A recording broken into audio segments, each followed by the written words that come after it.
Welcome to Become a Bobcat, a webinar series. Today, the focus will be on Unidos, empowering undocumented student success. My name is Elizabeth Lopez, and I am the Regional Admissions Advisor for the Central Valley at the University of California, Merced. I will be serving as your moderator today. Before we get started, I would like to review a few tips with you. To change the volume, the audio settings, use the audio settings in the lower left corner. Click the button and a dialog button will appear on your screen to adjust. To adjust the size of your window, click View Options. If you have any questions, we encourage you to use the Q&A feature. Some questions will be answered throughout the presentation. Other questions can be answered throughout the panel. Today, we will be covering resources on campus for undocumented students, and you will also get to hear from current and past students. Before I pass it on to Alejandro Delgadillo, our presenter, I want to share my story with you as a first-generation undocumented college student. I want to acknowledge the feelings and the emotions that you are feeling at this very moment as you evaluate your next steps. You are probably feeling a mixture of emotions, maybe nervous, excited, or even lost in the process. But I'm here to tell you that there's a whole army willing to support you at UC Merced. The purpose of this webinar is to ensure you feel supported. UC Merced can become your second home away from home like it did for me back in 2013. To get a little personal, I graduated from South High Bakersfield in 2013. As a first-generation undocumented student, I knew going to college was going to be my next step, but I did not know how I was going to get there. I remember feeling like no one had answers for me, and so I went with the flow. There were days that I cried out of frustration, but I kept pushing forward. I still remember my parent conversation about leaving the college. My parents were not concerned about me leaving. They were concerned about the cost. They said, if you know that college is going to pay for most of your expenses, then go. Truth be told, I didn't know how to read my financial aid packet, but it looked good enough. Eventually, I made my way to UC Merced. I had never seen the campus, and my first time on campus was during summer orientation. My second time was when my parents dropped me off. It was an emotional day, but going to the University of California, Merced was super important in my life and career today. Being a first-generation undocumented student has presented its challenges, but it's also given me the strength and the willpower to keep moving forward. So I hope that you find my story somewhat motivating to do the same for yourself. Start having those conversations with your guardians and your parents about why you want to pursue higher education. The only difference between you and me should be that you know who to ask questions to, and that you have a peace of mind knowing what your next steps are. With that being said, I feel proud and honored to be working for the university that gave me the resources to be a successful undocumented student. Today, I stand before you with a bachelor's degree and a master's degree, something that my parents and I saw obtainable, but did not know if we would get there. I want to close off by letting you know that you can count on me to have those parent conversations if you're having trouble. My contact information will be shared at the very end of the presentation, and I want to thank you for being here. At this time, I would like to invite Alejandro Delgadillo to join us. Thank you, Elizabeth. I greatly appreciate your introduction and your testimony. Having known Elizabeth since she was at the university and seen her matriculate to the university and go on and contribute back to her community back in South Valley, and as well as pursuing her master's degree makes us all proud. And now that she represents the university and is able to be a voice not only for first-generation students, but also in particular undocumented students as well, as she visits schools throughout the community of the South Valley here in the Central Valley. But thank you again for the opportunity to join with you this evening. I'm the associate, my name is Alejandro Delgadillo, and I'm the Associate Director for Educational Equity and Access. So I oversee a variety of different services that support first-generation low-income students here at the university, including services for undocumented students. One of the things that's important for you to understand that in order to receive financial aid and to receive in-state tuition, one must be eligible under AB 540 or Assembly Bill 540, which was passed in the year 2001 by then Governor Gray Davis. If a student had graduated from a California high school, attended a California high school for a minimum of 3 years, that made the student eligible for in-state tuition. It wasn't until 2011 that Governor Jerry Brown signed into effect the California DREAM Act. The California DREAM Act said that all AB 540 eligible students would then be able to receive financial aid. Now, there are students who may not have fulfilled the 3 years, for eligibility for AB 540. So in 2014, a new law went into effect, AB 2000, which allowed students who may have attended a California middle school, elementary school, but maybe didn't satisfy the 3 years required to attend at a California high school, could be eligible for AB 540 through AB 2000.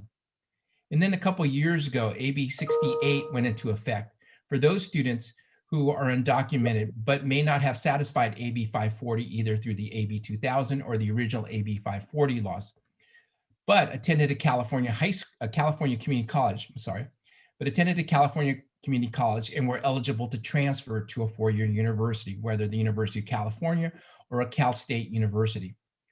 And therefore, in the process, would then become AB 540 eligible when they transfer. So there are three different means of being eligible for AB 540. And again, AB 540 is the law, the initial law that allowed undocumented immigrants to receive in-state tuition and later on to receive financial aid. And I'll talk more about AB 540 and how do you determine your eligibility in a few minutes. I just want to give you a little background about our students here at UC Merced. Approximately about 6% of our students here at UC Merced are undocumented. We have over 600 undocumented students attending UC Merced. They come from a variety of areas of parts of the state, prominently come from Southern California, the San Francisco, Sacramento areas, as well as the Central Valley. So we're pretty well represented the entire state of California here at UC Merced. This also includes 15 undocumented students who are pursuing their masters as well as PhDs here at UC Merced. And because of the support of the graduate studies, all 15 of these students are receiving fellowships, means their tuition is covered.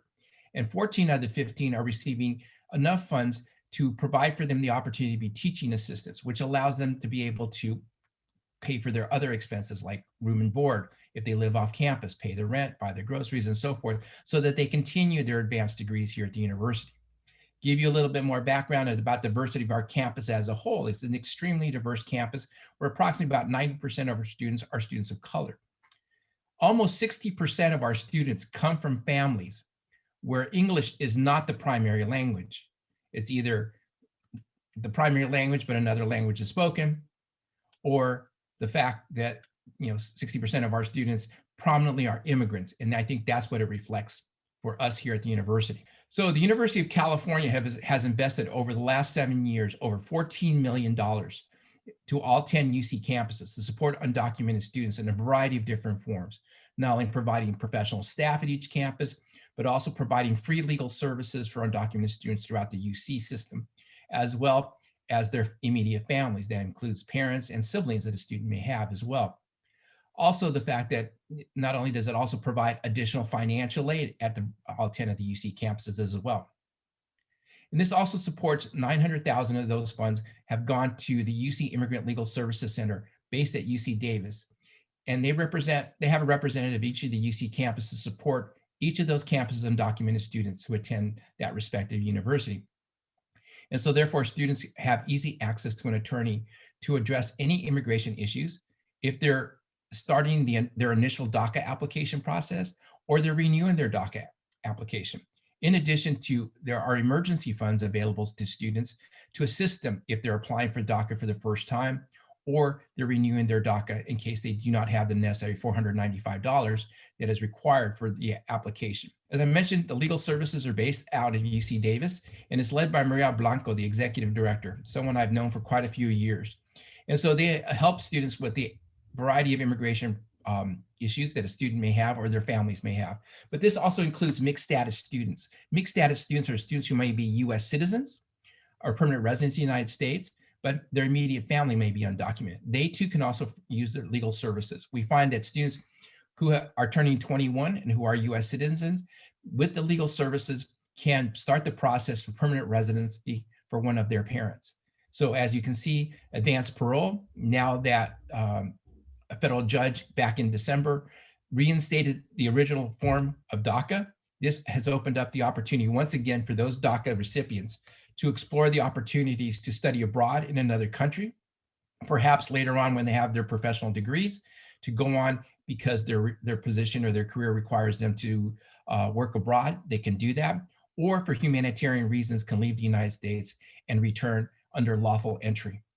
And again, helping those individuals who are initiating their DACA for the first time, as well as DACA renewals and any other immigration related issues that someone may need. And again, services are free. So the California non-tuition exemption request, often known as the AB 540 form, will be required of you. So in order for you to receive the in-state tuition and for you to receive financial aid, many of you have already submitted your California DREAM Act application, and that's great. But to the university, we still have to verify that you indeed meet the criteria for AB 540. So this form needs to be sent to the Office of the Registrar. You can download it from the Registrar's Office website at register.ucmerced.edu. If not, you can always contact our office, and our email is undoc, UNDOC, at ucmerced.edu. This is the form itself. This is the AB 540. Now that you've been admitted, you can submit the form at any time, but the sooner the better. You will notice that there are 2 columns. You must check one box in each of the columns to verify that indeed you qualify for AB 540. Then this will go and be sent to our registrar's office, where it will be reviewed by the residency officer to determine, 1, that you'll be receiving in-state tuition, and 2, that you receive financial aid. Now, many of you will be in a situation where I sent that form in back in April, but it's still on my student portal checklist that it hasn't been reviewed. The thing is that the registrar will review it to be sure that you do meet the criteria for AB 540, but it will not be validated until we see your final transcripts. And remember, final transcripts are due July 1st to the Office of Admissions.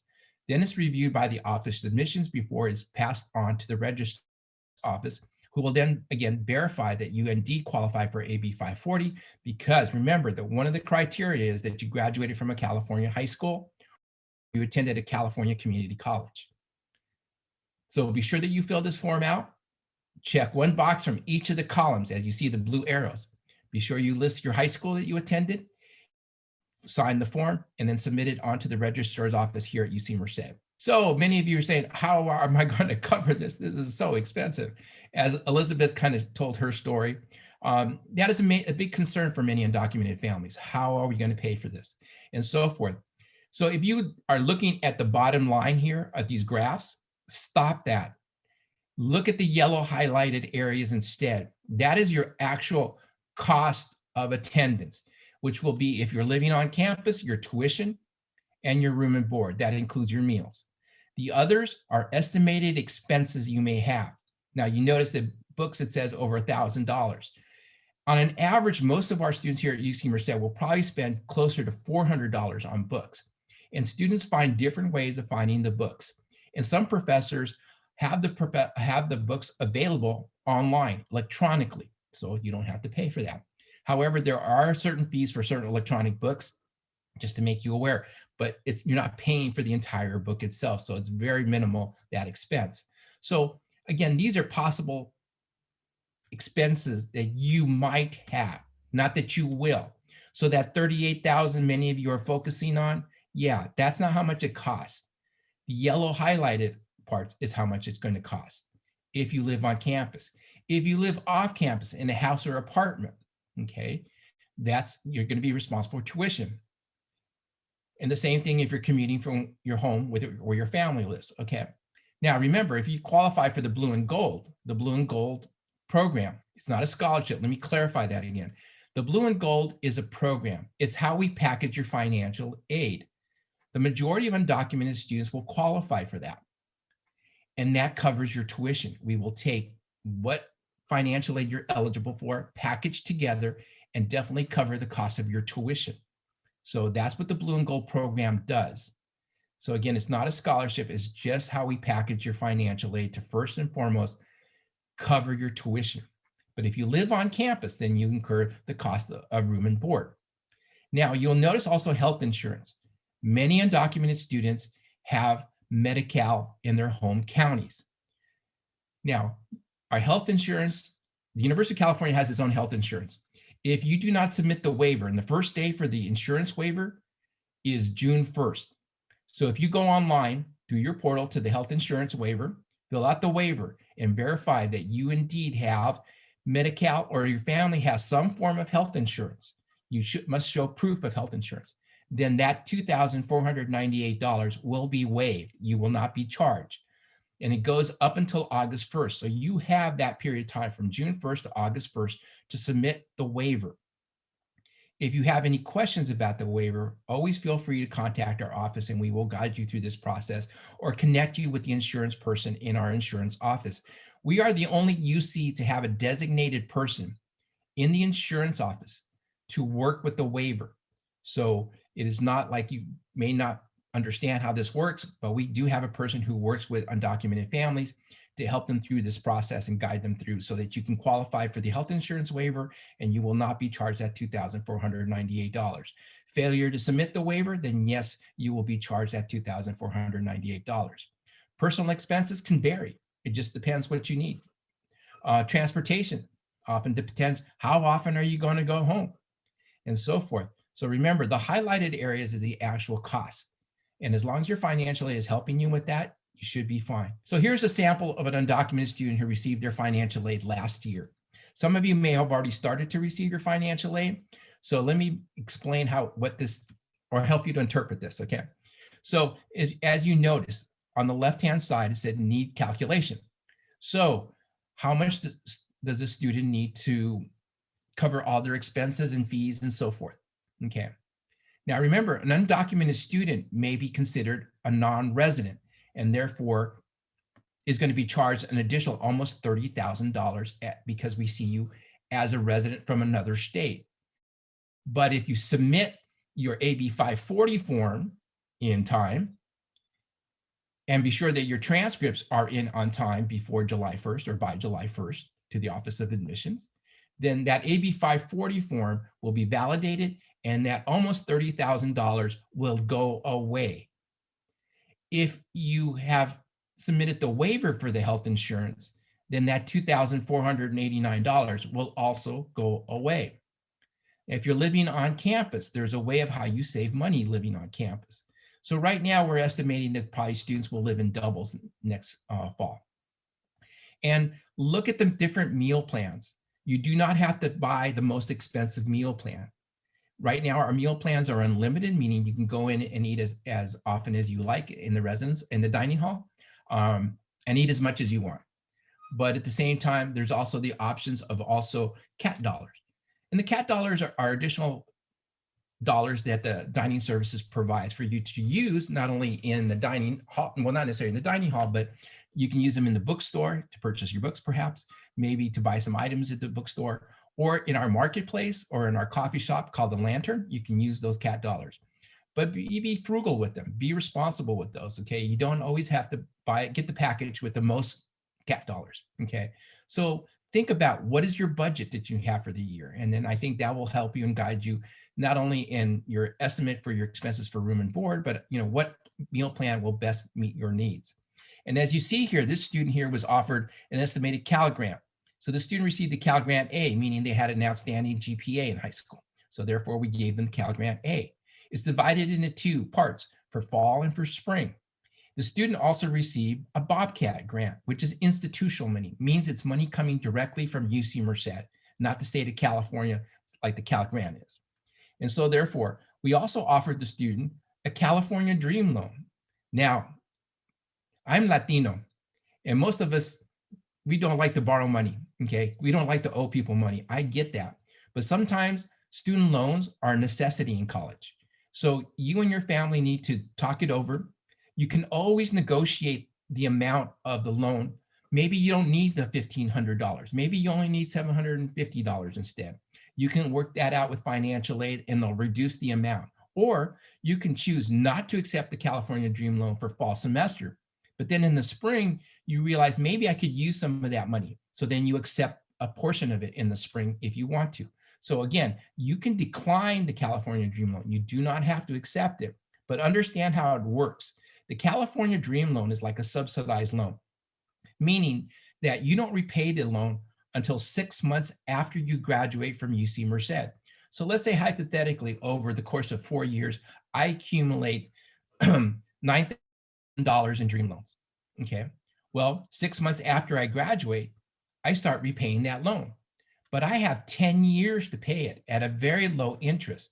So if I owe $9,000 and I have 10 years to pay it off, at a very low interest, I'm paying probably close to about $100 a month for the next 10 years. So I could pay more and pay it off faster and pay less interest on it because, I'm being responsible in that regard. So I understand your hesitation or your family's hesitation for you to take out a loan, but most importantly, it's important for you to know how California Dream loans work, okay? And that you don't pay it while you're going to school. Yes, you can incur the cost, but after 6 months after you graduate, hopefully you're in graduate school. Where if you are going to graduate school, you can defer the loan until you finish graduate school. Or if you already have a position waiting for you when you graduate, then 6 months after you graduate, then you can start repaying that loan. And remember, you have 10 years to pay that back. So when you apply for the California Dream Act, which provides financial aid for undocumented students, males had to submit also registration for selective service. Sometimes you check the box and please register me for selective service, but I've seen some young men who've done that on the California Dream Act application, and it didn't go through. So the best thing to do is probably go to the post office, fill out the little card, submit the card, and then mail it right there.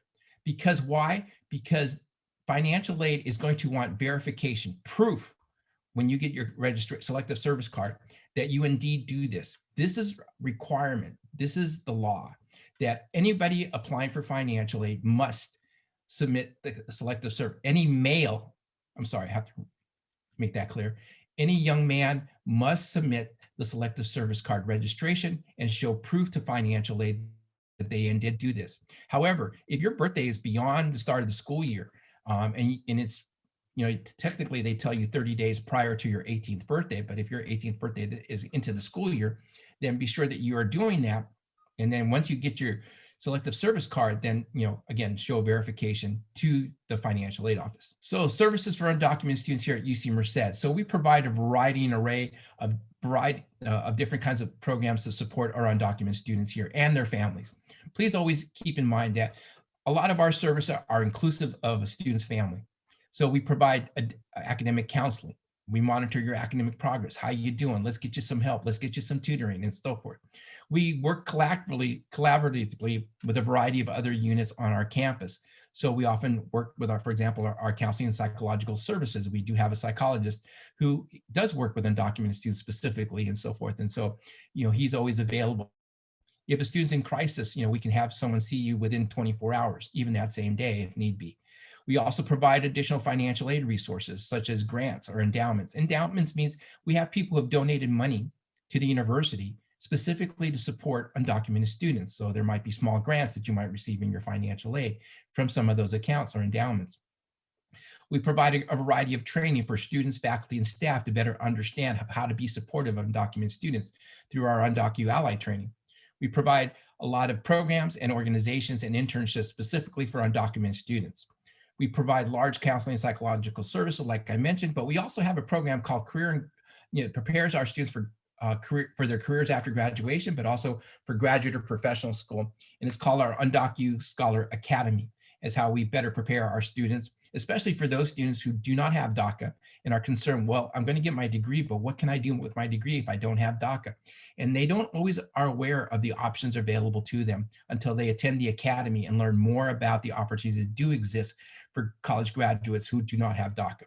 We provide emergency funds, not only, as I mentioned before, for DACA renewals or initial DACA applications, but emergency funds in situations where our students might be in, maybe because during the pandemic, we've seen some of our students lose their positions or hours were reduced at their work, whether they worked on campus or they worked off campus and so forth, and sometimes may be challenged in paying the rent or purchasing groceries. So we help them out with rent money, but we also provide them resources through our basic needs office, in which our students can come to our food pantry once a week and load up on groceries every week and so forth.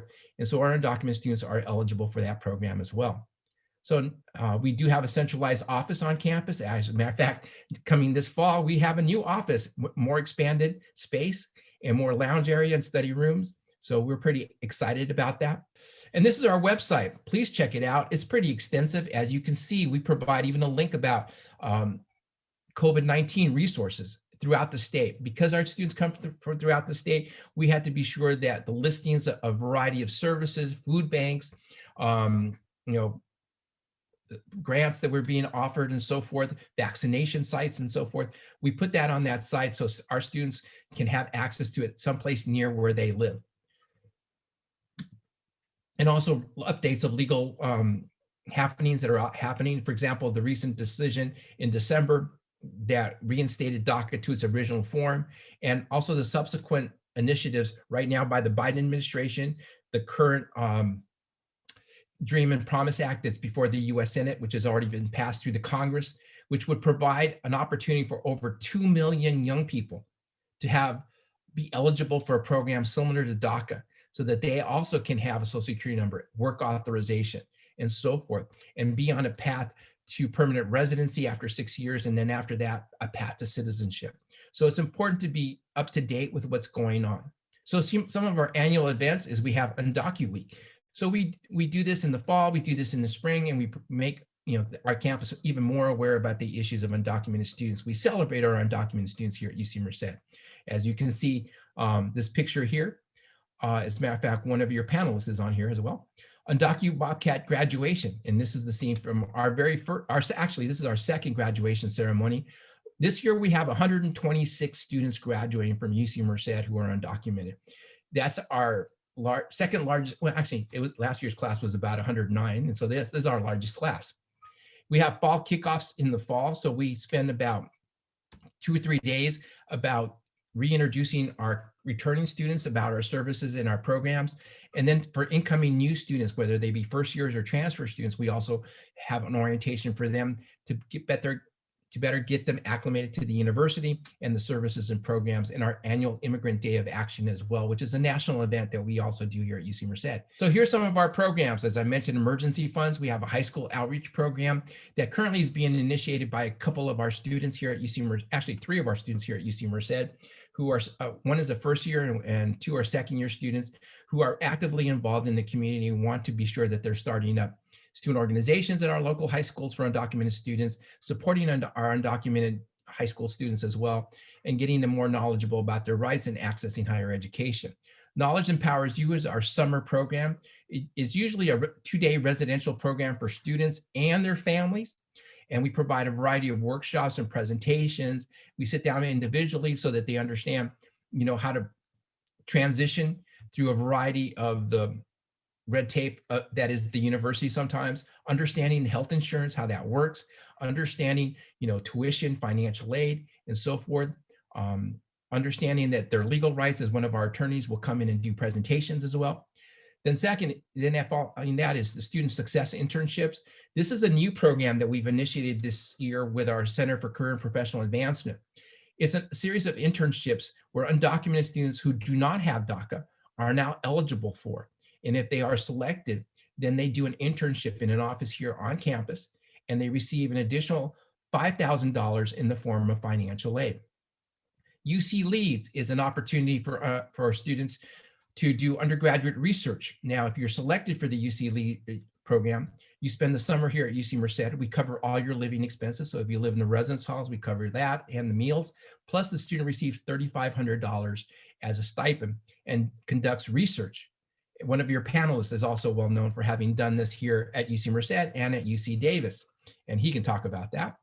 But it's a great opportunity, and the opportunity is not only for students in the sciences, but also students in the social sciences and humanities as well. Undocu Scholar Academy is the academy I was mentioning before, where we prepare our students for their career opportunities. Bobcat Leadership Series, I know that Elizabeth, who was our student body president, has been a recipient of this program and is actively involved in this program, and probably could talk more about it when she's on the panel. We also open up to students who want to volunteer in our office. And then we do Undocu Peer, where students who want to be allies, learn more about how to support their friends who are undocumented, or just learn more about undocumented immigrants, can also participate in our Undocu Peer training. And then Undocu Ally Training is training for faculty and staff to become more aware and how they can become more supportive of our undocumented students. Those faculty and staff who are part of the training receive a decal or that they can put in their workstation or at the door of their office and so forth. So an undocumented student knows that that person is an ally.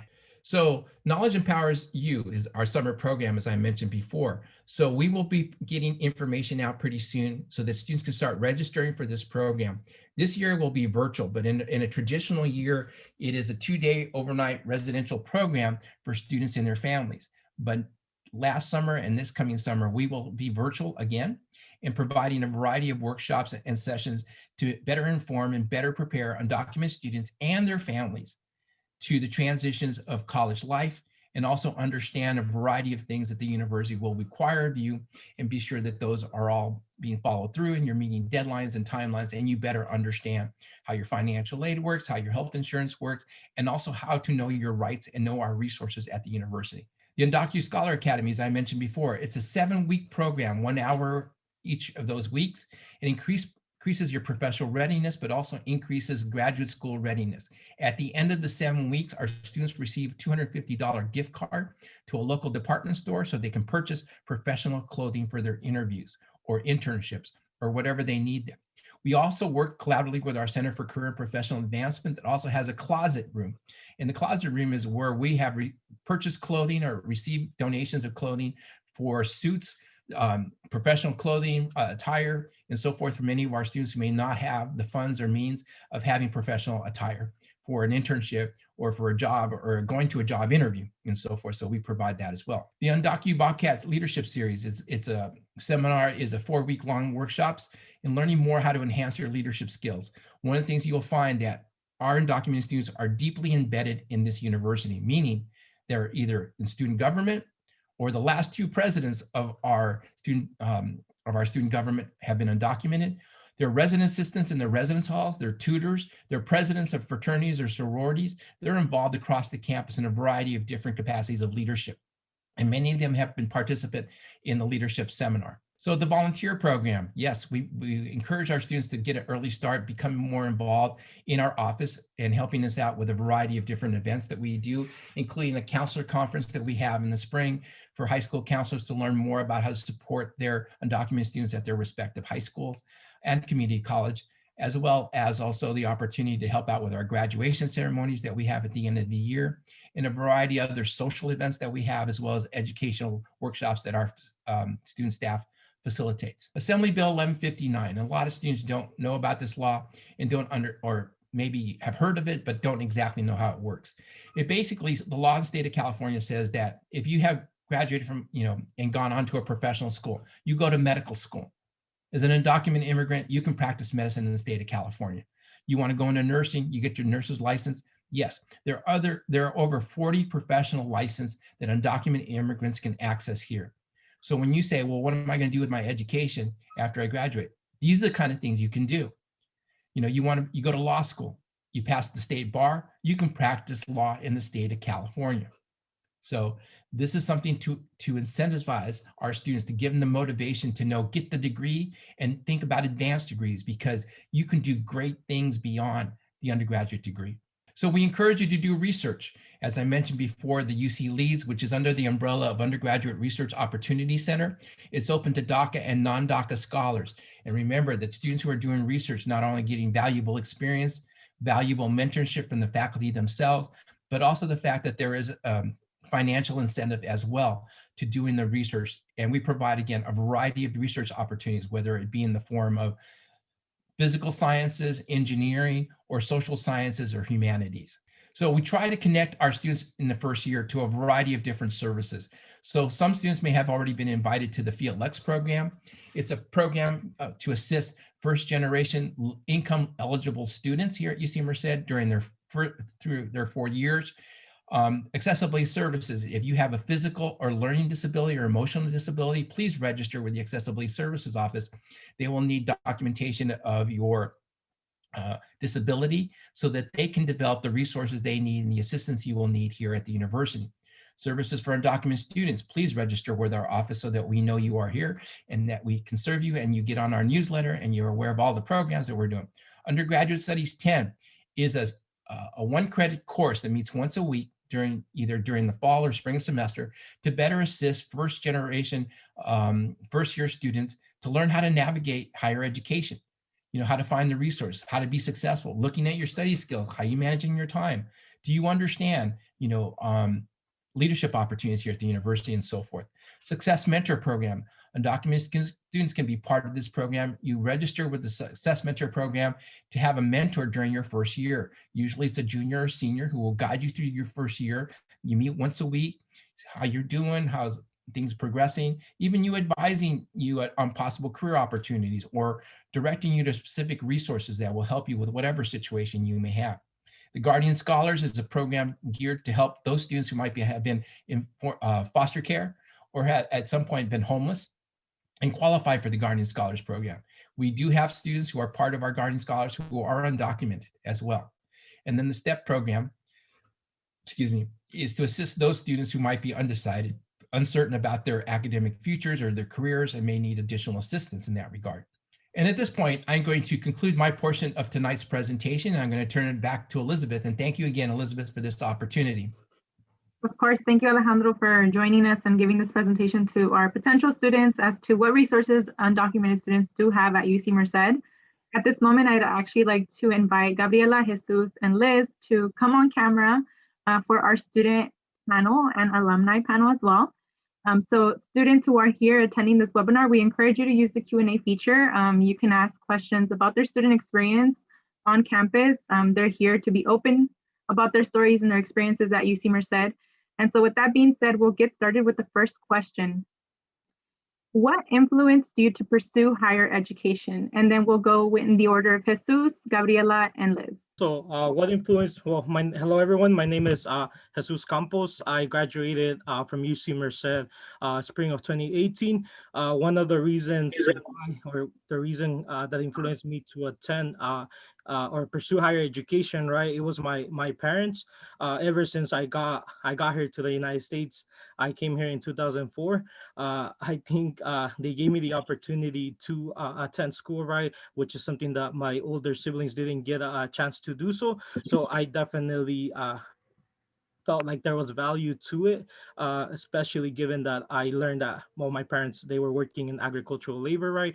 And therefore, I went with them a couple of times, right? And I definitely learned that was something that I didn't want to do, right? And that was one of the reasons why I pursue higher education. Hi, everybody. I'm Gabrielle. I graduated from UC Merced in spring of 2017. And right now I'm going to Rutgers University in New Jersey. So I chose to go do higher education. Well, when I first went to high school, I didn't know anything about college. I just thought high school is something we all go through, and then whatever happens next is you get a job. But a lot of the people I was with in high school were talking about SATs and ACTs and these other programs that the high school was offering. And I didn't know any of those things either until my friends started educating me about how to go to college, basically. So similar to Jesus, I think like just figuring out what I wanted to do next and thinking like higher education, this narrative of going to school might help you get a better job, a better future. Hello, my name is Elizabeth Meza Torres. I'm currently a third year here at UC Merced, double majoring in political science and Spanish. I am from Delano, California, but originally I was born in Culiacan, Sinaloa. I do talk really fast, so let me know if you want me to repeat myself at any point. But as for the question, what influenced me to pursue higher education? So just as Jesus, I think being from the Central Valley, it's common to have parents that work in the fields. I myself worked in the fields since like I was 16. If you've worked in the fields, then I understand the struggle. But I think it was growing up, I always knew that I wanted to pursue higher education. I knew I was undocumented, but I think that never stopped my parents from helping me navigate that path. I think they would watch Telemundo or Univision, and you would hear a story about one undocumented student getting into Harvard or Yale. And I mean, that is the type of expectation that my parents had of me. They were like, if that person can do it, you can too. And I think that always encouraged me because my parents went up to the 6th or 3rd grade. They didn't get the opportunities that I did. So I knew that I wanted to pursue higher education. And it wasn't more until high school when I found out more about myself and more about wanting to advocate for the undocumented community So that just kind of pushed me. That plus my parents have always said that I'm going to make a great lawyer. So I guess that's what pushed me to pursue higher education. I saw the life that my parents were living. Working in the fields is not something that I want to do for the rest of my life. Complete shout out to all the farm workers. They're amazing, essential workers, but that's not something that I can do for the rest of my life. And I want to do a lot more.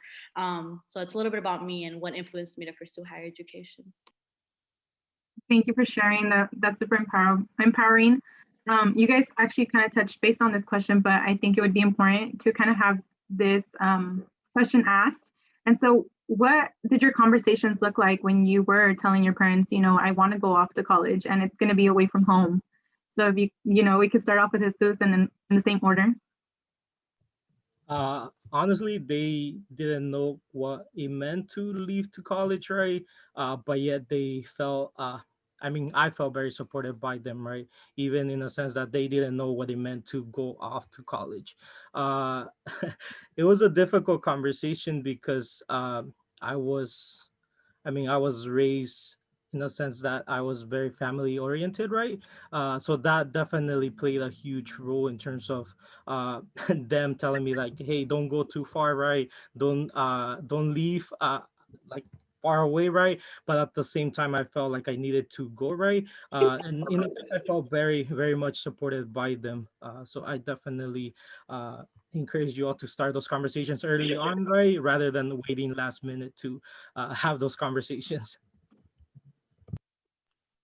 Hi. For my part, I guess it was easy in a way that my mom said, okay, you'll go. And I said, all right, I'm going. And she said, all right, we're going to take you.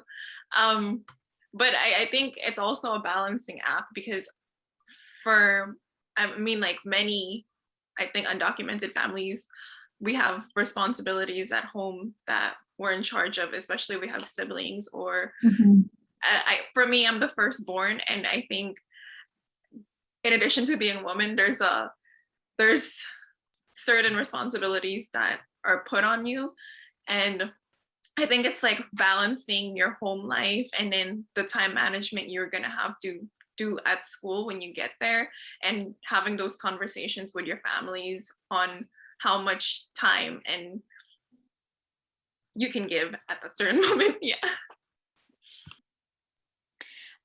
So for me, I think Gabrielle, I think we share very similar experiences. It was, I don't know, I feel like my parents are so all over the place, but my entire life they told me, you need to go to college, you need to go to college, you need to go to college. And then here come in these college acceptances from San Jose State and schools and universities that are far away from Delano, California, which is around here in the Central Valley in Bakersfield. And my parents' reaction was something that I didn't expect, which is, we don't want you to go. Because they were scared. I'm also an older sister of 5, which means I'm the first to go to college, but I'm also like the oldest to leave. And even in my extended family, I was like the first one to go to college far away. Often my cousins would go to community college. And there's nothing that I have nothing against community college. I think it's amazing, especially if you want to save money and stay close to home. But I knew that I wanted to go to UC Merced. I knew that there was so many opportunities that would be there for me that I could access. My dad, I had also gone into Fresno State, and my dad was like, well, I know where Fresno is, so I can drive whenever I want to see you. And I was like, oh my goodness. It was just really interesting because I get in, and instead of being like, okay, like you can go wherever you want, they were kind of scared, I guess. And they were scared that I was going to leave. And I understand that. I really do, because, my parents, like there's not much that they know. They just trusted me. Like, they don't know how I'm applying for financial aid to this day. They don't know how I'm here on a full ride. They don't understand any of that. They just trust me through the process. So I think it was difficult. And when I did get dropped off, my dad was actually working, so he couldn't come. And my mom came, and it was all good until she had to drop me off at that dorm. Let me tell you, she started bawling. I was so embarrassed. I was like, Mom, why are you crying? Don't cry. Because I wasn't crying and she was. And it wasn't until I was on a panel this summer for the KEY program, which we'll talk about later. At that KEY program, she just shared her experience, and she said that, yeah, I, even after that, like a week straight, I cried because I missed her. And it was like hearing that, you get so emotional. You know, you think it doesn't really have an impact, but it does. But that was my conversation. My parents are super supportive, and I think at the end of the day, they would have let me go wherever my heart desired. But I think for a moment there, they were just scared. Which, if you have undocumented parents, like, be understanding, like, no te dejes, like, tell them where you want to go and be explicit and say, this is where I want to go and this is why. But also be understanding that you might be the first, and it's not something easy for them. So I think it was an interesting process for me. Thank you, Liz. You definitely gave us a lot of details. I appreciate that. If we could have Gabrielle and Jesus answer this question, because Liz already touched base on it, but why did you choose to go to UC Merced? I think for me, one of the reasons why I chose UC Merced, right, it was a much smaller campus compared to all the other universities. Yes, I know the 2020 project, right, the Merced 2020, the expansion that happened, but when I was applying, right, or when I had gotten accepted, right, the campus itself wasn't too big, right? So that's definitely one of the reasons why I attended. The other reason would be, of course, the financial aid package, right? It definitely, the award letter that they gave me, it covered a lot of the fees, right? So that's definitely one of the reasons why I attended there. I think the other part was like the opportunity there to be able to have the one-on-one mentorship with your professors as well. I think it was crucial, right? I think the student to professor ratio was definitely something that I looked at, right? And I definitely know that that played a huge role in deciding to attend UC Merced. I agree with Jesus. Basically the same exact answer, which is when I got my financial package, and like we're actually demonstrating how to read it, because when I first got that letter, I was like, what does non-resident alien tuition mean? I have no idea what this means.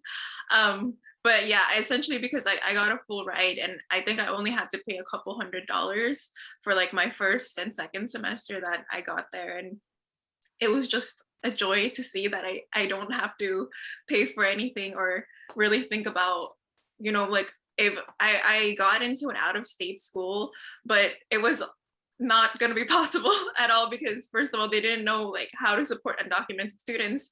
And I remember when I was emailing all these people, they're just like, we have no idea what that means. Like, you can't go here, or you're going to have a non-state, non-resident aid or tuition.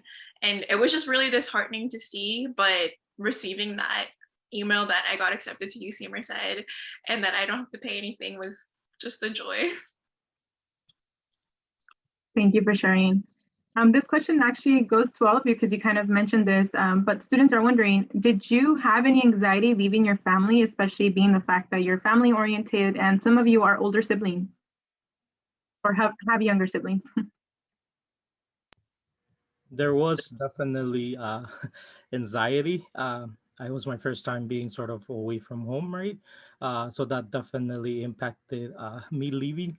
Uh, I think for sure, if you're very family oriented, right, be prepared to feel somewhat alone for the first few days, right? But then making sure that you're connecting with the university is crucial. Making sure that you're getting involved, right? That's definitely something that I would encourage you all to do. But yeah, that anxiety is definitely there, right? And being first generation, the first one in your family to leave, it's definitely something that I recommend being prepared for. Yes, I remember my first day. I sat in my dorm after my mom dropped me off, and I was just crying, and my roommate came in and she's like, are you all right? And I'm like, I'm just really sad, because I mean, I've just been thrown to a new environment and I don't know anybody who's similar to me at that point, right? But then you sort of realize that you have to open yourself up to new experiences, and sometimes you leave home so you can come back and you see it with different eyes, and see how much more you can do when you grow. So you'll get there, it'll be all right.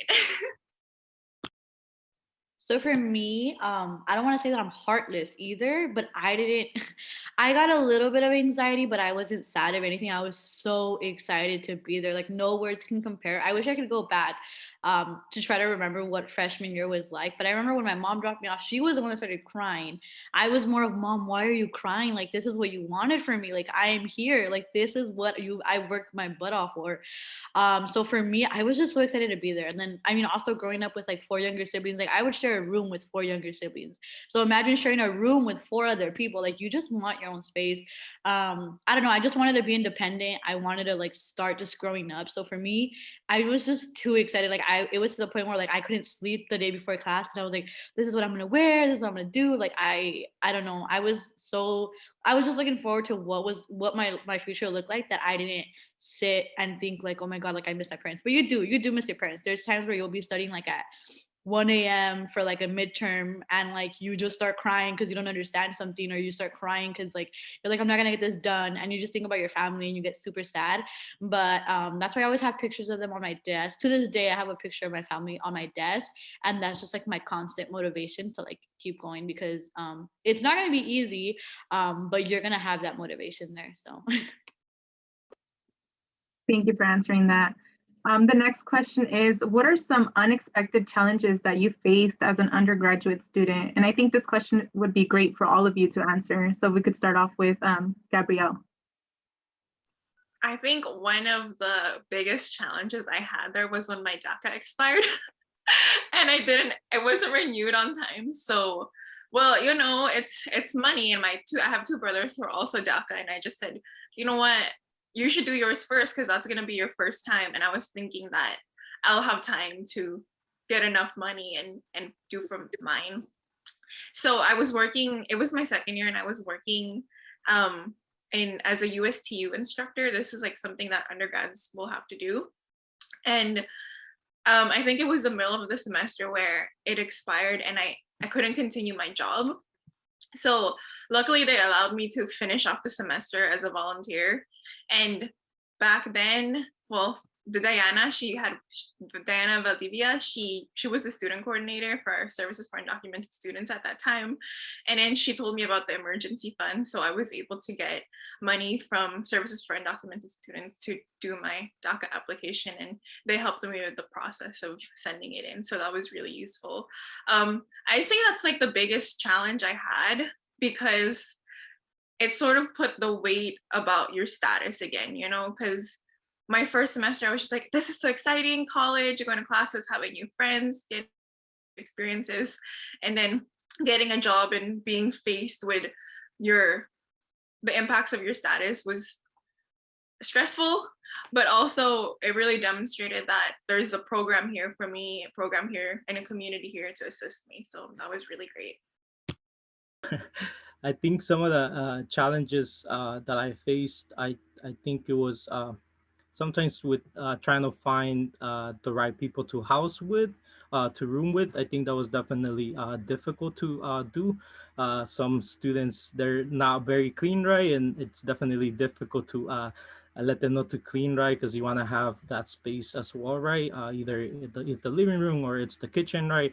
Just making sure that everyone is on board in terms of the cleaning schedule, right? I think that was one of the challenges that I definitely encountered.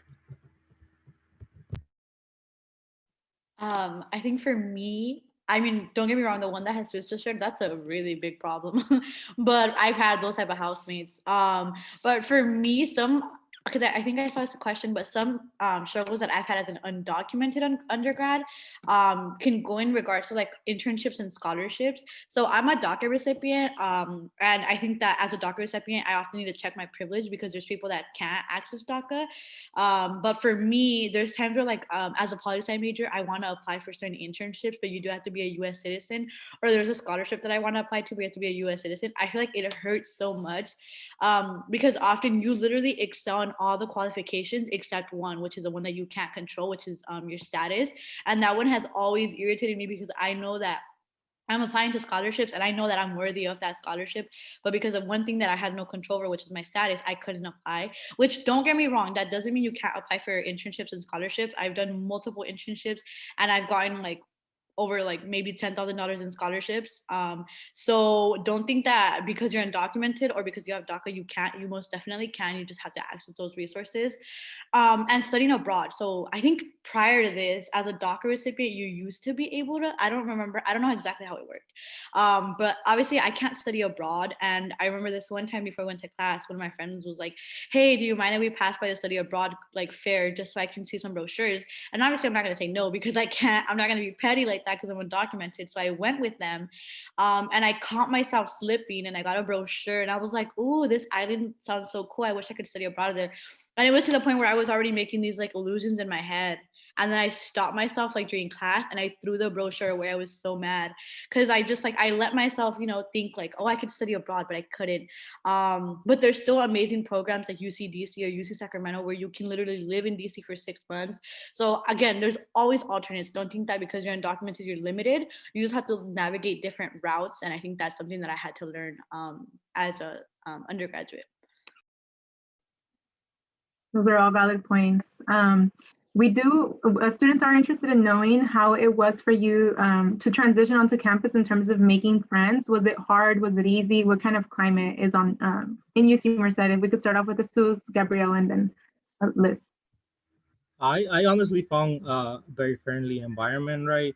I think I was able to connect with multiple students, make friends in terms of being able to join different organizations on campus as well.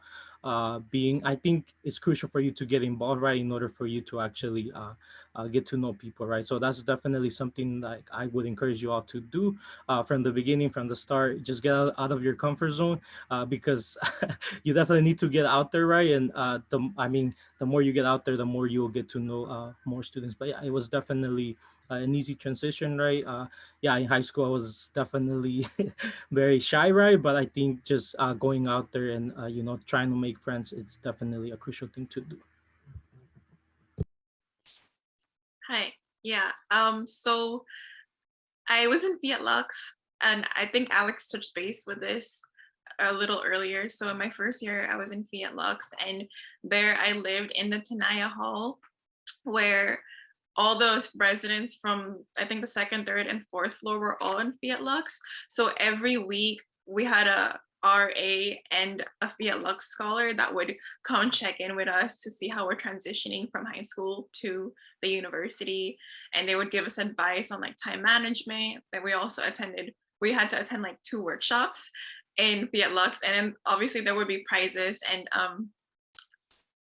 like other initiatives to get students to be in like a social community environment.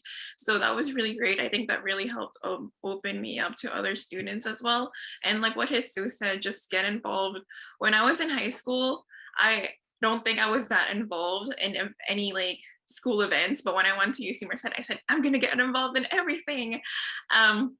So yeah, I think UC Merced, at least when I was there, had a really open undocumented community. I always think about this. I'm in New Jersey, and I always wonder, like, how come no one's talking about being undocumented? Because it was just so easy to talk about that here at UC Merced and have undocumented friends who you don't have to explain, this is what undocumented status is, this is what citizenship is, this is what all of these policies are. They just know.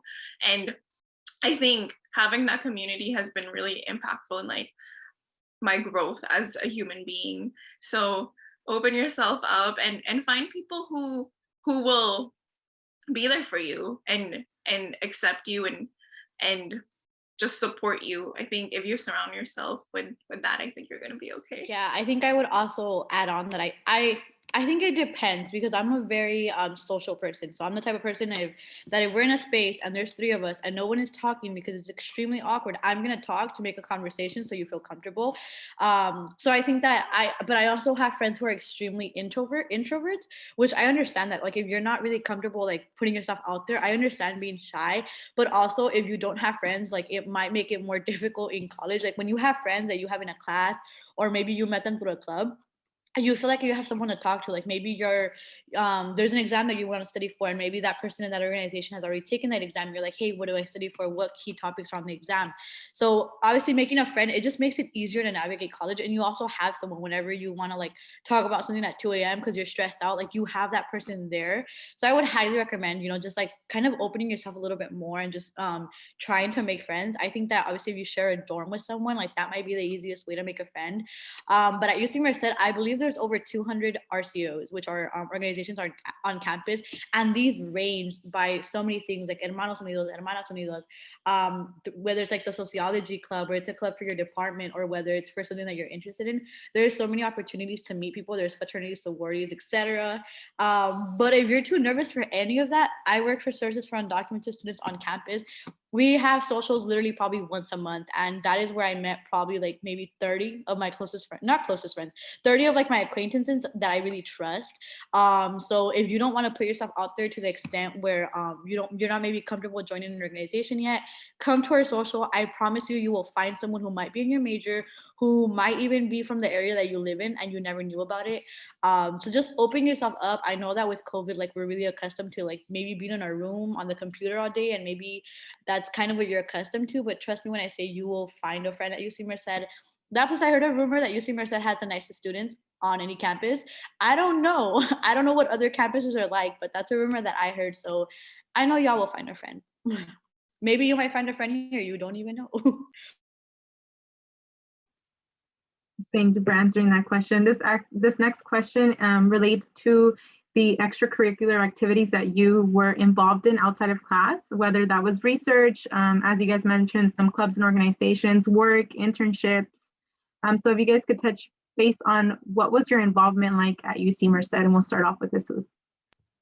So I had a couple of things that I did at UC Merced, right? I think Alejandro mentioned it. I end up doing the UC Leads program, right? It was definitely an undergraduate research program where I did my first summer I did research at UC Merced, right? And then my second summer I got to spend it at UC Davis with a stipend of like $3,500 each summer, right? So that's definitely an opportunity that I took advantage of. The other thing, there was an organization back in the day, I don't know if it's still there, right? But it was Students Advocating Law and Education, right? That was an undocumented organization. I don't know if it's still around, but I definitely joined that organization just to get that support, right? To get that network as well, and feel empowered by undocumented students, right? The other thing, I also work for the FIALUX program as a lead scholar. I don't know if they still have that position as well, but I was a lead scholar as well. I definitely got to interact with a lot of students, right? Help them find the correct resources, navigate UC Merced as well, right? In terms of what opportunities they have available for them, right? Those are some of the top three. Those are the top three, right, that I took advantage of. I know Elizabeth, you mentioned Hermanos Unidos. I mean, there's a bunch of organizations, right, where I was attending their meetings as well, right? But definitely, I think the top three were UC Leads, CEL, that's what it was called, and then FIALUX as well. I worked for Services for Undocumented Students as a student coordinator. Yep. That job, I think, is life-changing. I think at that time, Diana had transferred out, so it was me and 4 other girls and 3 other girls and Alex, and just finding joy at that time, in spite of everything that was going on in the world, because it was 2016 when Trump was elected, and I think that time you'll see how community comes together to support each other, and just life there was so great, because I think like my coworkers at that time are still like my best friends now. So I just love that program. I'm so happy to see it grow and to see that the program has new space, more coordinators, more resources, and just seeing it just bloom is so great. It makes me cry to think about it, because I think without Diana and like the program existing, I don't know where I would be as an undocumented student, because it really helped me get to know other people. I was also in SAIL. I remember, Jesus, you were grilling carne asada during one of our socials. And there were other programs like Fiat Lux, the Undocumented Scholars Academy. There was a version of the UC Bobcat leadership, but before it was part of the Bobcat leadership program.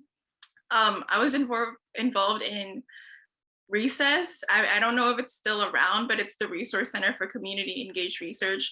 So it's just talking about research and how to bridge the gap between UC Merced and community, and how to do that with like scholarship. So CARE, I don't know if CARE, if it's still the same, but yeah, it's for educating the students about violence on campus. So there's a bunch of programs that you can get involved in, and you'll find people. I did not know that you worked for Services for Undocumented Students, so that is good to know. But as for myself, I think I did every program that Undoc offers, because that's where I met a lot of my friends, and also that's where I accessed resources. So I did the Undocumented Scholars Academy, the Bobcat Leadership Series, the volunteer program, UndocuPeer, and I've done Undocu Ally trainings as a panelist. I'm super into leadership, and I think that's something that sparked my interest into Senate. So at UC Merced, we have Senate, which is like you're a senator and you serve your community. So I was a senator for social sciences, humanities, and the arts, which is like if you're a poli-sci major, English major, etc.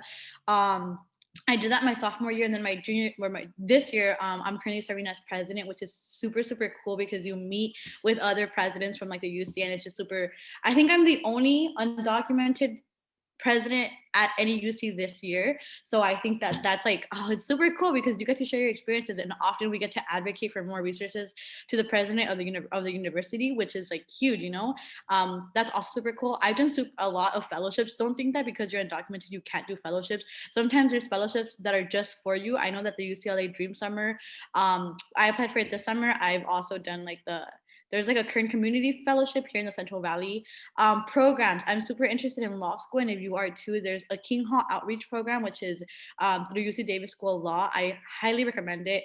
And I just got into the UCLA Central Valley Fellow programs not so long ago. Another amazing program if you want to pursue that avenue. But there are so many things to do at UC Merced. Like if you ever find yourself bored at UC Merced, I'm not gonna come at you, but that's your problem, because you're not looking hard enough. Like there's so many things to do on campus. If you're not interested in any government positions, you're just more like, maybe you want to be a gamer. There's a gaming, there's a game of, I don't even know what the game is, but there's like gaming organizations on campus where you can game with other students. So when I said there's things to do, there really is.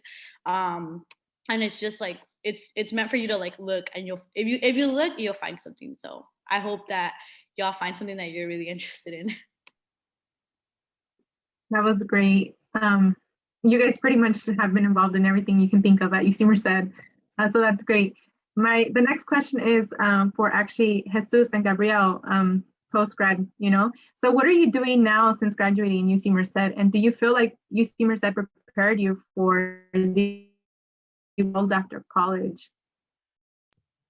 So I am currently working for the wonderful company as a wonderful college success coach. I'm working with college students, right? The 3 different campuses that I work with are CSU Stan, UC Merced, and Fresno Pacific. So definitely, I'm more of a mentor for them, right? Trying to encourage them, motivate, just using those resources that they have on campus, right? We also, the wonderful education program also provides the students with a scholarship, right? So that's definitely something that I truly enjoy, right? Them being able to utilize those funds, right? For educational purposes as well, right?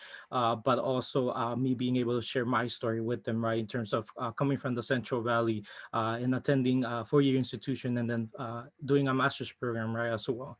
That's definitely something that I love sharing with them, right? They definitely reach out to me whenever it is that they have questions about whatsoever, right? I am here to help them out, right? And I truly value my position, just because I know I'm making a difference in the underrepresented communities, right?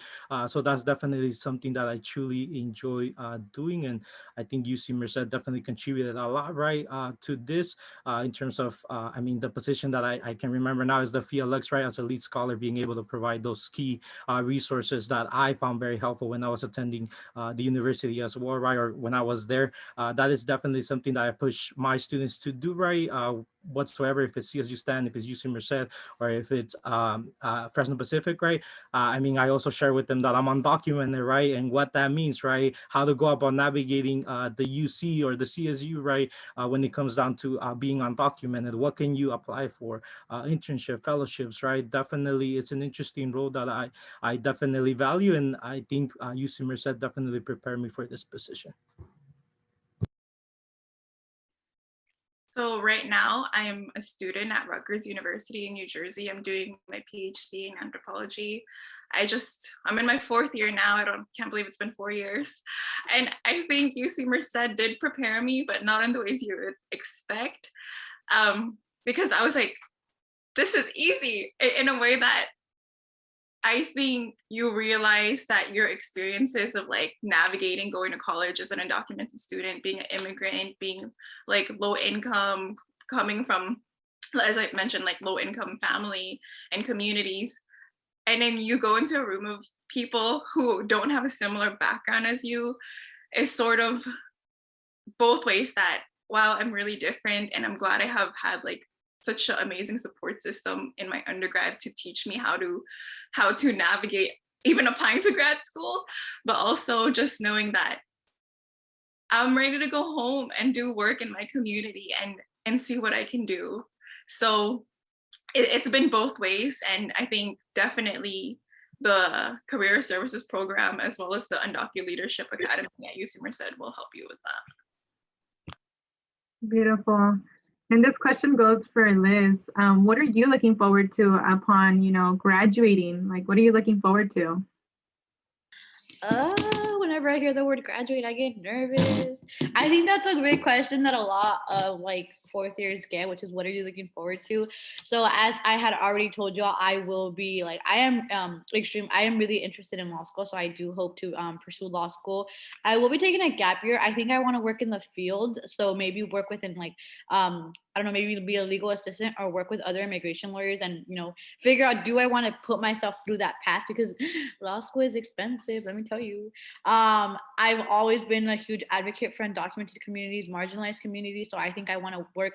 The reason why I chose UC Merced because I wanted to stay in the Valley to provide for the Valley. I want to go back to the Central Valley. I want to work in the Fresno area and provide resources throughout the Central Valley. That's always been my goal. And call me ambitious, but I think another goal of mine that I've always had is like starting a nonprofit organization where we could like provide scholarships or like mentorship to like other undocumented students who are also, low income, try to provide that like navigation for them, because I feel like I've always said that college was like a system that wasn't built for me to navigate, but here I am now. So that's my hope.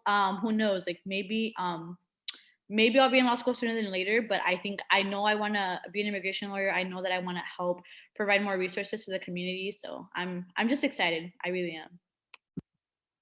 Thank you for sharing that, Liz. And to finish off our questions for you all, we would love to hear what key piece of advice you have for new students, who are going to decide possibly on UC Merced.